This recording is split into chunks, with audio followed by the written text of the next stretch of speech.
अस्सलाम वालेकुम बच्चों, आप उम्मीद करता हूँ कि खैरियत से होंगे। तो जनाब फिजिक्स का 10th ग्रेड का जो मॉर्निंग का पेपर था वो हमारे सामने आ चुका है। अब इसका करेंगे एनालिसिस और इसको हम लोग जो गेस्ट पेपर था उसके साथ कंपेयर भी करेंगे और इसमें हम देखेंगे कि किस चैप्टर के अंदर से कितना मटेरियल उठाया गया और किस चैप्टर को कितना इग्नोर किया गया। अब मैंने आपको आपके साथ जो गेस्ट पेपर शेयर किया था उसमें मैंने आपको बताया था कि चैप्टर नंबर 14, 16, 17 और 19 जो है ये क्या है, ये ज्यादा इंपॉर्टेंट है। अब अगर हम इसको स्टार्ट से स्टार्ट करते हैं तो मैंने साथ में पेपर के अंदर से इसको टैली किया है ताकि मुझे अंदाजा हो जाए कि जो मैंने आपको टॉपिक्स बताए थे उसमें से कहाँ कहाँ से कितनी कितनी चीजें जो है वो रिपीट की गई हैं। तो जो मैंने आपको इंपॉर्टेंट टॉपिक्स बताए थे चैप्टर नंबर 10 में से, उसमें से स्पेसिफिक हीट कैपेसिटी में से एक शॉर्ट क्वेश्चन आया है और ग्रीन हाउस इफेक्ट वाला जो लॉन्ग क्वेश्चन था वो क्वेश्चन नंबर 3 के पार्ट ए में आया है। यहाँ से आप देख भी सकते हैं, यानी कि यहाँ पे आप देखें तो आपको ये ग्रीन हाउस इफेक्ट वाला जो है वो क्वेश्चन नंबर 3 के पार्ट ए में ये नजर आ जाता है। इसी तरीके से नीचे शॉर्ट में जाते हैं तो शॉर्ट में आपको ये जो स्पेसिफिक हीट कैपेसिटी है ये आपको शॉर्ट क्वेश्चन के पहले शॉर्ट क्वेश्चन के अंदर आपको नजर आ जाता है। तो जो चैप्टर नंबर 10 है उसके अंदर से एक शॉर्ट क्वेश्चन उठाया गया और एक लॉन्ग क्वेश्चन उठाया गया। चैप्टर नंबर 11 में आते हैं तो चैप्टर नंबर 11 में से रियल वर्सेस अपेरेंट एक्सपेंशन जो है ये लॉन्ग क्वेश्चन के यानी कि जो क्वेश्चन नंबर 5 है उसके पार्ट ए में आया हुआ है। यहाँ से आप देख सकते हैं कि ये क्वेश्चन नंबर 5 है और क्वेश्चन नंबर 5 का जो पार्ट ए है थर्मल एक्सपेंशन ऑफ लिक्विड्स वाला, ये यहाँ से जो है वो रिपीट हो रहा है। ठीक है, जो रियल एंड अपेरेंट एक्सपेंशन होती है और ये यहाँ से मतलब ये थर्मल एक्सपेंशन जो है ये वाला कॉन्सेप्ट और ये इन दोनों कॉन्सेप्ट्स के अंदर से मिक्सअप करके एक जो है वो सवाल ये बनता है। अच्छा, अब जो चैप्टर नंबर 13 है उससे उससे सिर्फ एक लॉन्ग क्वेश्चन बनाया गया है, बाकी इससे एक एमसीक्यू बना है, शॉर्ट पे इसको ज्यादा जो है वो टच नहीं किया गया। उसके बाद क्वेश्चन नंबर 12 में आते चैप्टर नंबर 12 में आते हैं तो उसके अंदर से सिर्फ एक शॉर्ट क्वेश्चन आया है, जो शॉर्ट क्वेश्चन नंबर आपका 3 है।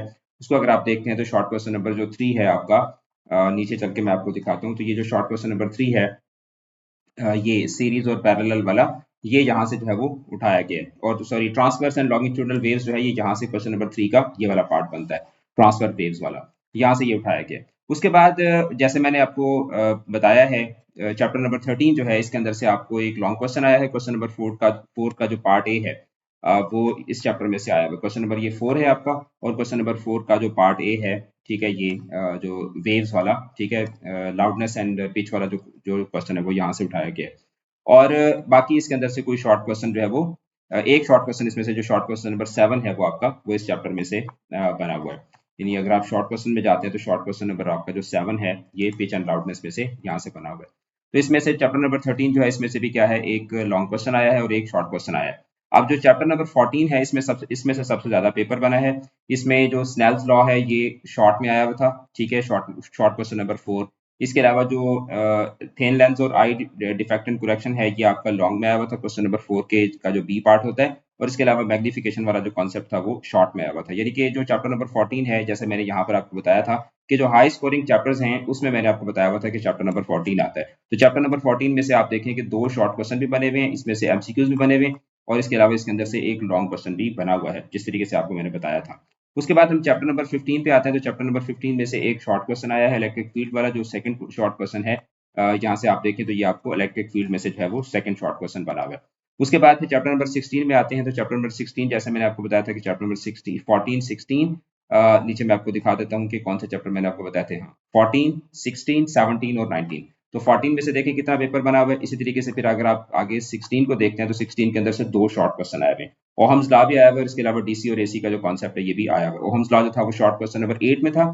यहाँ से आप देख सकते हैं कि आपका ये शॉर्ट क्वेश्चन नंबर 8 है, इसके अंदर ओहम्स लॉ पूछा गया है। और इसी तरीके से जो डीसी और एसी का कॉन्सेप्ट है ये शॉर्ट क्वेश्चन नंबर 6 में पूछा गया था। ये आप देखें शॉर्ट क्वेश्चन नंबर जो 6 है इसमें आपको डीसी और एसी करंट के मुताबिक जो है वो पूछा गया है। उसके बाद चैप्टर नंबर 17 में आते हैं इलेक्ट्रिक सर्किट्स में से। तो इसमें जो सीरीज एंड पैरेलल रेजिस्टर्स है ये आपके लॉन्ग के क्वेश्चन नंबर 5 के पार्ट बी में भी यही आया हुआ था, ठीक है।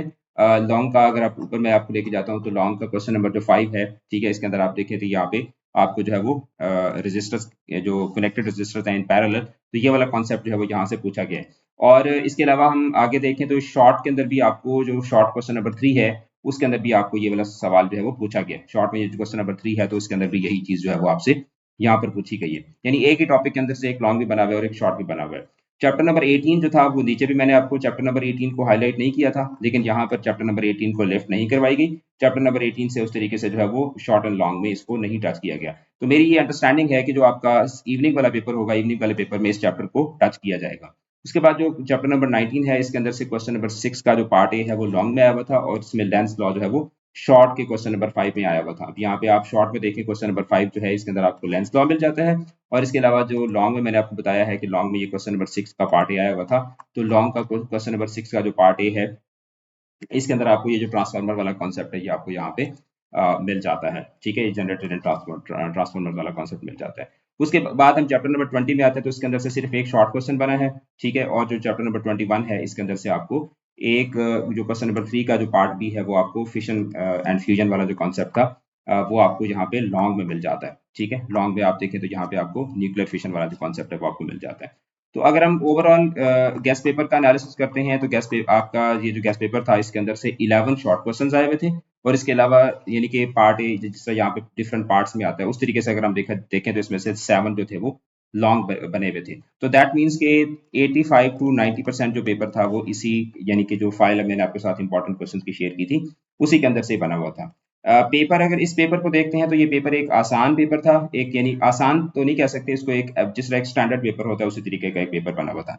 अब the most important thing is कि जब सेकंड टाइम का पेपर हो जाएगा तो फिर हम सेकंड टाइम के पेपर के साथ इसको कंपेयर करेंगे, तो फिर हमें पता चलेगा कि फर्स्ट टाइम का पेपर जो था वो आसान बना हुआ था या मुश्किल था, या सेकंड टाइम का पेपर जो था वो आसान था या मुश्किल था। इसके अलावा फिर हम उसको उसके एमसीक्यूज को भी टैली करेंगे। ठीक है, आई होप कि आपने अब तक एमसीक्यूज वाली वीडियो जो है वो देख ली होगी। तो हम इसके एमसीक्यूज के साथ भी इसको टैली करेंगे, इसके शॉर्ट जो सब्जेक्टिव पेपर है उसके साथ भी हम इसको टैली करेंगे, और हम देखेंगे कि कहीं कोई क्वेश्चन जो है वो एज इट इज रिपीट तो नहीं हुए हुए, या मतलब वो पेपर कैसा बना हुआ है। ठीक है, या उसमें किन चैप्टर्स को जो है वो ज्यादा फोकस किया गया। तो चैनल के साथ जुड़े रहें, अपना रखिएगा बहुत ज्यादा ख्याल। ऑल द बेस्ट, खुदा हाफिज।